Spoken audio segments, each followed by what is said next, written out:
Philanthropy. It's often thought of as a feel-good gesture, only possible for the rich and famous. But is it time to rethink philanthropy? Not as the amount spent, but rather how each dollar is put to work. I'm Mike Walter in Los Angeles. Let's take it full frame.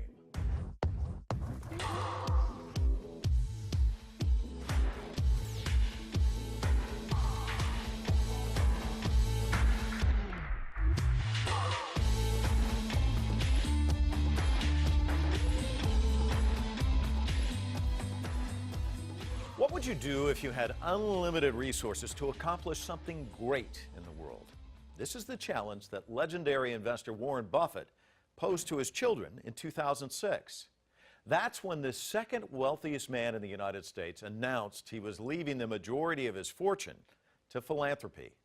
Buffett's oldest son, Howard, accepted the challenge. With a $3 billion endowment from his father, he's helping the nearly 1 billion people worldwide who live with hunger every day. I sat down with Howard Buffett to get his thoughts on philanthropy and the cause that he hopes will one day put him out of business. The book is called 40 Chances, Finding Hope in a Hungry World. Your father writes the foreword, and he writes, and he suggests most of the 7 billion people on earth found their destinies determined at birth. And he goes on to say, we do sit in the shade of the trees planted by others. But then later, about 400 pages in, you've got the Africa's first woman president, and she says, we were bypassed by education, de-skilled by years of war and instability. And it really gets to kind of the heart of what your father's saying and what she's saying. And I'm sure you must sit there and think, you know, I've hit the lottery in many respects, and many of the people that you're helping did not. Is that something that drives you, fuels you, or is it something you stay up at night thinking about? It absolutely drives me from the standpoint that I'm reminded every day of how many people don't have what I have. And I'm also reminded that I didn't earn it. You know, you start in a place in the world where you either have limited opportunities or many opportunities. And being born when I was born, who I was born, with the parents I had in this country, was a phenomenal opportunity. And so what's really irritating to me is when I hear other people say, well, I did it, they can do it. But the truth is, it isn't that simple. I find that really frustrating in people when they feel that they, just because they had this incredible fortune to be born in this country, in a system that allows you to excel, that they shouldn't take some of their own resources and support people who haven't had that same opportunity. When it comes to philanthropy, you've got kind of a different point of view, and it's almost, the book's interesting in a way, it's almost kind of holding a mirror up to philanthropists saying, hey, look in the mirror, reevaluate things in a way, isn't it? Well, look, there's no question that we haven't been very successful in a lot of what we've tried to do in the last 40 or 50 years, because if we had, we wouldn't have the scale of problems that we have. So I think that just is by itself the mirror, and you need to say, look, you know, we need to do some things differently, we need to think differently, we need to be more innovative, we need to take more risk, we need to do a lot of things that, unfortunately, to some degree, the dynamics that we have in philanthropy don't support. I mean, I'm not going to stand up at my fundraiser as a public charity and say, I want to show you the 3 biggest failures we had this year. Nobody's going to write me checks. So I'm not motivated, to be honest. I'm not motivated. It doesn't mean I'm dishonest. It just means I'm not motivated to put out front those things that didn't work well. And we're in the best position we could possibly be. As a private family foundation, I don't have to have a fundraiser. I don't look to other people for money. I can take the risks, and I can say we failed at this. And so one of our biggest goals at our foundation is to take that risk and then let people know what didn't work. One of the things that comes up quite a bit, we can't use Western thinking to solve African challenges. And perhaps that's one of the problems, is there's guys out there who look very much like you going to Africa saying, I'm going to write this check, we're going to do this.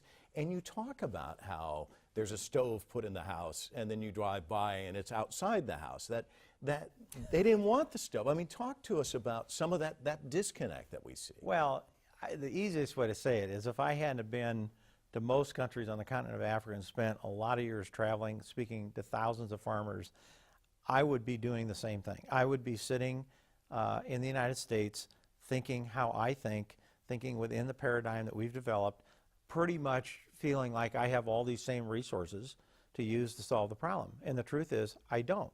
When you land in another continent, it isn't just Africa, everything is different. The culture is different, the infrastructure availability is different, the policy is different, the governance is different, the rule of law is different, everything is different. So, I can't just pick up here and end up over there and say my idea is going to work. Most of the time we fail to listen very well. So for me, it's really about how do we listen, and then how do we understand the context of what that problem is in, and then we need to figure out how to solve it. And 9 out of 10 times, it won't be what I thought it was going to be when I went there. And one of the things you talk about is the old way, the rich dole it out, the poor passively accept it, and you say that's ending. So what is if you were to look at the landscape and draw a picture of what the future looks like, a successful future, what would it look like? Well, it would be more balanced. It would be more balanced environmentally. It would be more balanced financially. It would be more balanced in terms of opportunity. Those are big challenges. I mean, it's not going to be easy to get there.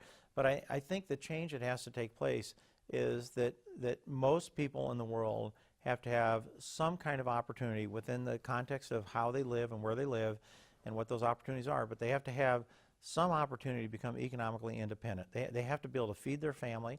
They have to feel that their kids are going to be able to go to school. Everybody in the world wants the same thing, except a very, very minute percent of people who are really in a radical group. And they want to improve their life for their kids. So it's not rocket science. It's just, it's the tough part of rolling up your sleeves and getting the changes made that need to happen. But you talk about the interlocking quality of, the fact that this famine and war and all of these things are kind of tied together. One of your first stories is about sitting across from a warlord, and I'm sure it must have gone through your head. Here I am, I've got the white hat, I'm coming in, I'm trying to change things. This guy's got the black hat, but it's such an interesting, unique dynamic, but food is power in a sense, isn't it? The truth is, I don't think there are white and black hats. I think that there are some pure evil people. There's no question about it. You can give them a black hat, but there's a lot of people that do things because they're able to get by with it, because they don't feel they have choices. I mean, if you go to the World Bank or IMF or anybody else, they'll say, well, this is, poverty is $1.25 a day in terms of earning power. They always put an economic value on it. But I can tell you, it's not that simple. I was in DRC, I think about a year ago, and there's a cocoa project we're involved with there. And this farmer's talking to me, and he says, the people here tell me I used to live on $1 a day. And he says, I don't know if I lived on $1 a day. He says, what I know is I couldn't feed my kids 3 meals a day, and sometimes no meals a day.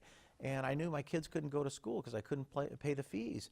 And he says, now they tell me I live on $6 a day. He says, I don't know if I live on $6 a day. And the truth is, it doesn't matter whether it's 4, 5, 6, or 7. To him, what matters is, he says to me, he says, my kids are in school. And he's very proud. All my kids are in school. I can pay all the school fees.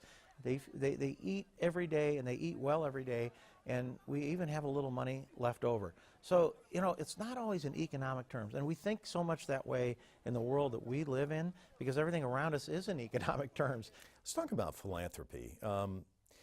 It's become a business. There's consultants, there's advisors, there's PR strategies, there's these fundraising efforts, there's the balls, the galas. And that is so far removed from the experience that you have. And again, it gets to what you were talking about. When you have the gala, you've got to have the little 4-minute video that shows this or that and how successful they are. But so much of it is the business and keeping the business going. You want to put yourself out of business. It's a different strategy. I think that, I'm on the board of a group, a nonprofit in Africa, that their strategy is to be out of business in 2020, and I think that's great. And basically the attitude is, if we can't get it done by then somebody else ought to try it, because we're not getting it done. So, our foundation is out of business after 40 years from 2006, when my dad gave us what we call the big gift. I think that if you have this attitude that I'm going to be out of business in 40 years or 20 years or whatever the number is you pick, then you're going to behave differently. You even hire people differently, because you're going to hire people that are going to take risks, not people that are going to sit back and think the status quo is okay. You're going to try things that you know probably aren't going to work, but that's okay, because that's how you're going to get your learning experience into that compact time frame that you've set. And so all of a sudden you're thinking about the clock is ticking. The clock is ticking. So you're thinking about, how am I going to get as much done as I can get done in this time frame? And it's really a different mindset. Do you feel like the wealthy have an obligation? And I want you to kind of touch on the thing that we've seen in some countries where there's an abundance of wealth, where this is kind of something that they're not used to, giving away the wealth. What would you suggest to somebody who's just, perhaps this isn't part of their culture, about what it's like to give? Well, a big part of it is exactly that. It's not part of their culture. We've actually struggled with this a little bit in South Africa. We've been working in South Africa for over a decade and a half, and it isn't that they aren't a giving culture, but they don't have a tax system that encourages it. It's not something that they can always afford to do. So there's different pieces of it that fall into the decision making and what drives it. But I just boil it down to simple terms. I don't know if the number is 10 million, 50 million, 100 million. I don't know what the number is for everybody. Everybody's going to have a different number. But there's a number that when you have $100 million, okay, I don't need my fifth yacht. I don't own a yacht, but I don't need a fifth house. I don't need whatever it is. I don't need another jet. What I know is I have excess wealth. And look, if you earned it, you pick the number. I don't think people should tell you what that number is or what you should do with that money. But I do think you should be able to recognize the fact that at some point you have everything you need in your life, okay? And then if you want, double it, and then feel really comfortable. But what do you do with the rest of it? What you do with the rest of it is try to be as intelligent about how you were earning it and give it away intelligently. And everybody has a point of excess. Everybody won't get to that point, but those who are very wealthy will have that point. Why focus on this particular issue? Because you do talk about, at the beginning of the book, about nobody ever starved saving a tree, I think is how you put it. So this wasn't your initial focus. Why? So I started out in conservation. It's never left my heart. I mean, mountain gorillas, cheetahs, polar bears, some of the things that we've funded for years, we still do a little bit of that. But I learned that phrase, what Dennis Avery said to me, "No one will starve to save a tree," in 1992, has never left me, because it's so true.